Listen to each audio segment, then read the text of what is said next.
بسم الله الرحمن الرحيم. الحمد لله رب العالمين والعاقبة للمتقين والصلاة والسلام على أشرف الأنبياء والمرسلين ومن تبعهم بإحسان وإيمان إلى يوم الدين وبعد.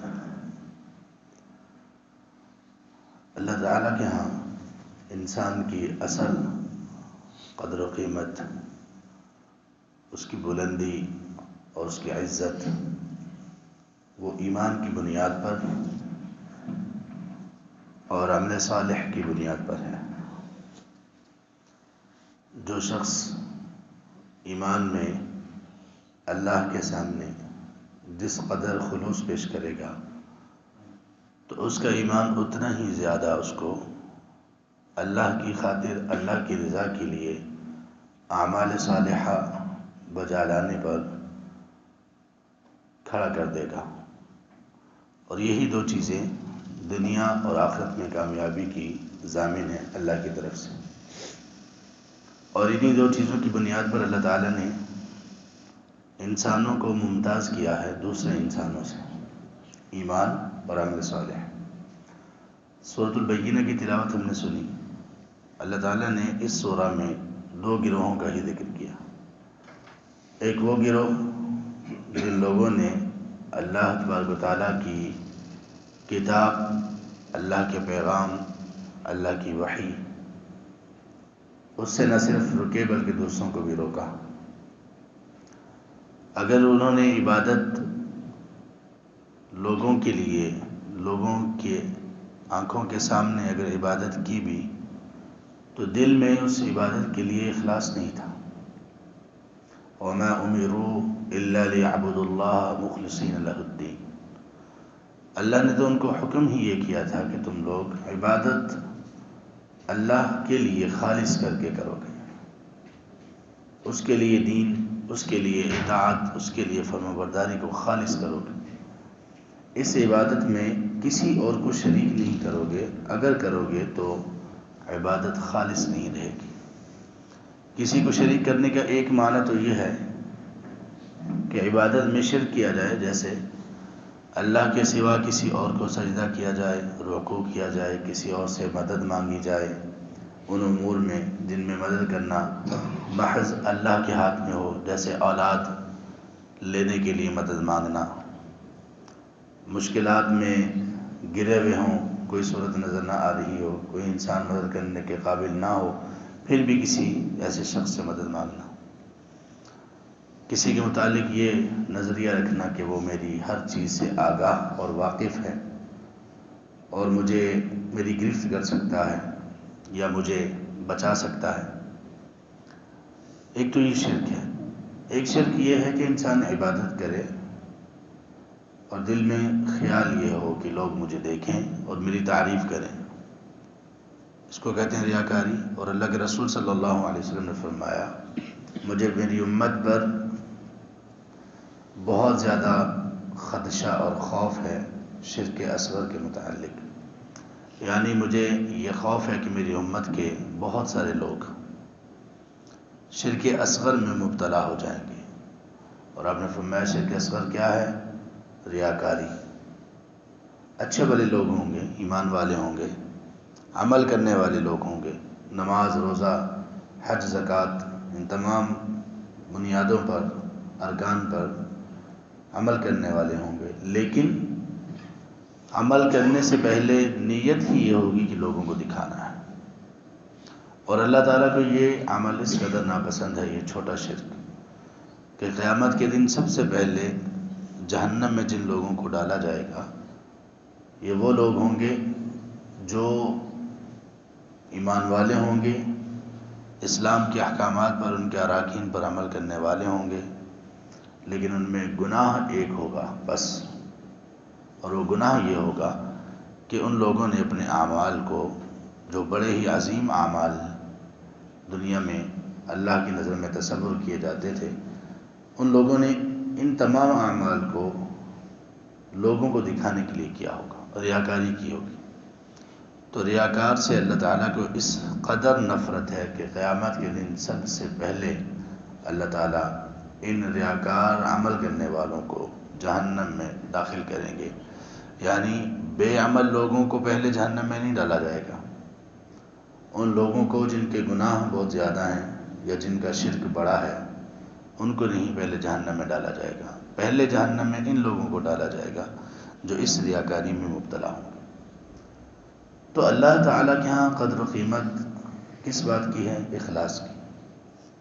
اگر کوئی شخص یہ کہے میرے دل میں اخلاص بہت ہے اور عمل صالح نہ کرے، اگر کوئی شخص یہ کہے کہ میرے دل میں اخلاص ہے اللہ کے لیے لیکن وہ نمازوں میں کمی اور کوتاہی کرے، صبح کی بیداری، فجر کی نماز کی حاضری اس پر مشکل ہو، یقین کر لیجئے کہ یہ اخلاص کی کمی ہے۔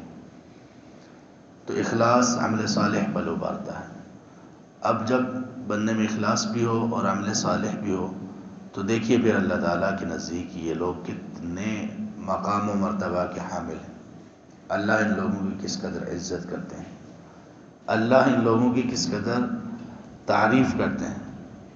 اللہ تعالیٰ نے اسی سورہ میں ہم نے سنا فرمایا کہ وہ لوگ جو ایمان لائے وعملوا الصالحات اور نیک عمل کیے، یہ کون ہیں؟ اولئک ہم خیر البریہ، یہ سب سے بہترین مخلوق ہیں اللہ کی۔ اللہ اپنے بندوں کی تعریف خود کر رہے ہیں، اور اگر یہ دونوں چیزیں انسان میں موجود ہیں، ایمان اور عمل صالح، تو پھر اس کے بعد اگر دنیا اس کو نہیں بھی ملی یا کم ملی تو اس کو کوئی خوف و خدشہ، غم، گھٹن، تنگی اس مومن کو نہ ہونی چاہیے، نہ ہی ہوتی۔ اور کتنے لوگ ایسے ہیں جو دنیاوی اعتبار سے کوئی مقام و مرتبہ نہیں رکھتے لیکن اللہ کے ان کا مقام و مرتبہ کتنا ہے۔ ایک حدیث میں آپ صلی اللہ علیہ وسلم نے ارشاد فرمایا، یہ صحیح بخاری میں ہے، رب اشعث اغبر مدفوع بالابواب، کتنے ہی لوگ ایسے ہیں جو پراگندہ حالت میں ہیں اور ان کی پسماندگی کی حالت ہے، گرد و غبار سے اٹے ہوئے، لوگوں کے اگر دروازوں پر جائیں تو لوگ ان کو لوٹا دیتے ہیں۔ اس کا مطلب یہ کہ لوگوں کے ہاں کوئی ان کا ایسا مقام و مرتبہ نہیں کہ لوگ ان کے لیے اپنے گھروں کے دروازے کھلے رکھیں، وہ جب مرضی آئیں یا لوگ ان کے آنے پر بڑی خوشی محسوس کریں، ایسے نہیں۔ اگر کسی کی سفارش وہ کریں کسی کے ہاں تو ان کی سفارش کی کوئی لوگوں کے ہاں وقت نہیں ہوتی، کیونکہ مقام و مرتبہ دنیاوی اعتبار سے نہیں، تو ان کی ایسے لوگوں کی سفارش کو لوگ کوئی اہمیت نہیں دیتے۔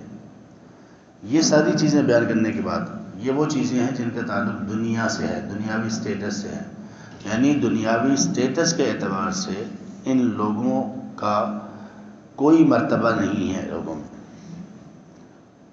کپڑے اچھے پہننے کے لیے نہیں ہے، پراگندہ حالت ہے، لیکن اللہ کے ہاں کتنا مقام و مرتبہ ہے ان کا۔ آپ صلی اللہ علیہ وسلم نے فرمایا، لو اقسم علی اللہ لأبرہ، یہ شخص اللہ کو اس قدر محبوب اور اللہ کا اس قدر لاڈلا ہے کہ اگر یہ اللہ کو کسی بات کی قسم دے دے تو اللہ یقیناً اس بات کو پورا کر دیتے ہیں۔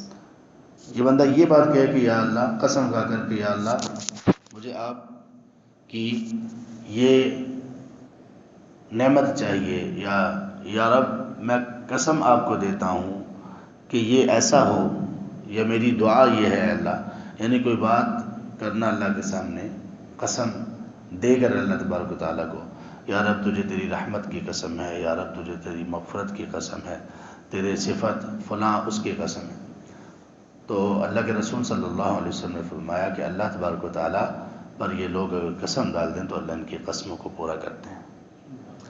ایک اس کا معنی یہ بھی ہے کہ اگر وہ اللہ کے نام کی قسم کھا لیں تو اللہ ان کے ناموں کی قسم کو پورا کرتے ہیں۔ صحیح بخاری میں ہی ایک دوسرا واقعہ ہے، علی بن انس بن نضر رضی اللہ عنہ، یہ بعد میں شہید ہو گئے اور بڑے مظلوم شہید ہوئے، بڑے بہادر اور شجاع شخص تھے۔ ان کی ایک مرتبہ کسی مسئلے میں ان کے قبیلے کے کسی شخص سے کسی دوسرے کے دانت ٹوٹ گئے، یہ اللہ کے رسول صلی اللہ علیہ وسلم کے پاس آئے کہ آپ ان کو معاف کر دیجئے، ان کے دانت نہ توڑے جائیں بدلے میں، قصاص تو یہ ہے کہ بدلے میں دانت ہی توڑے جائیں گے۔ اللہ کے رسول صلی اللہ علیہ وسلم نے فرمایا کہ دیکھو اللہ کی کتاب تو قصاص کا تقاضا کرتی ہے، اللہ کا قانون تو قصاص کا ہے، یہ ختم نہیں ہو سکتا، یہ بدل نہیں سکتا۔ تو وہ جوش میں آ کر کہنے لگے اللہ کی قسم اس کے دانت نہیں توڑے جائیں گے، اللہ کی قسم اس کے دانت نہیں توڑے جائیں گے۔ انکار نہیں کر رہے تھے، جب آپ نے فرمایا کہ یہ اس کے سوا کوئی صورت ہی نہیں ہے تو وہ جوش اور جذبے میں آ کر کہ اب تو اس کے دانت توڑے ہی جائیں گے، بس ویسے ہی قسم کھا لی کہ اللہ کی قسم اس کے دانت کیسے توڑے جا سکتے ہیں، دانت نہیں توڑے جائیں گے۔ تو تب تک وہ جو جن کے دانت توڑے گئے تھے تب تک وہ راضی نہیں تھے، وہ اسی بات پر تھے کہ ہم قصاص ہی لیں گے، بالکل آخری لمحات تھے، اور ان کو نہیں معلوم تھا کہ انہوں نے نبی صلی اللہ علیہ وسلم کے پاس آ کر سفارش کی ہے اور آپ نے انکار کر دیا ہے، سفارش قبول نہیں کی اور کہا کہ قصاص ہی لیا جائے گا۔ لیکن اس کے بعد ہی اگلے دن ہی یا کچھ وقت کے بعد ہی ان لوگوں نے کہا کہ ہم بدلے میں قصاص میں دانت نہیں توڑیں گے، ہم دیت لے لیتے ہیں یا معاف کر دیتے ہیں۔ تو تب بھی نبی صلی اللہ علیہ وسلم نے یہ کہا کہ اللہ کے کچھ بندے ایسے ہیں اگر ان کے منہ سے قسم نکل جائے تو اللہ اس کو پورا کرتے ہیں۔ تو یہ جو شرف ہے، دیکھیے کتنی عزت اور شرف کی بات ہے، اور کتنا یہ شخص اللہ کے ہاں لاڈلا ہے۔ ہمارے بچے جو لاڈلے ہوتے ہیں، والدین کی جو لاڈلی اولاد ہوتی ہے، بس منہ سے کچھ نکل جائے تو پورا کرنا ہوتا ہے۔ بیٹے ہیں، بیٹیاں ہیں، اسی طرح اللہ تبارک و تعالیٰ کو بھی بہت سارے لوگ بڑے ہی لاڈلے اور پیارے ہوتے ہیں۔ اللہ ہمیں ایسے لوگوں میں شامل کر دیں۔ اللہ تعالیٰ ہمیں ایمان والا اور عمل صالح اخلاص کی بنیاد پر کرنے والا بنا دیں، اور یہ تمام چیزیں اللہ تعالیٰ ہمارے لیے آسان کر دیں، اور اللہ تبارک و تعالیٰ اسی عزت اور شرف کے ساتھ جو ایمان اور عمل صالح کی بنیاد پر ملتی ہے اسی پر ہی ہمیں قائم رکھیں، اور اسی کی بنیاد پر اللہ تعالیٰ ہمیں اس دنیا میں بھی عزت عطا فرمائے اور آخرت میں بھی عزت عطا فرمائے۔ سبحانک اللہم و بحمدک، اشہد ان لا الہ الا انت، استغفرک و اتوب الیک۔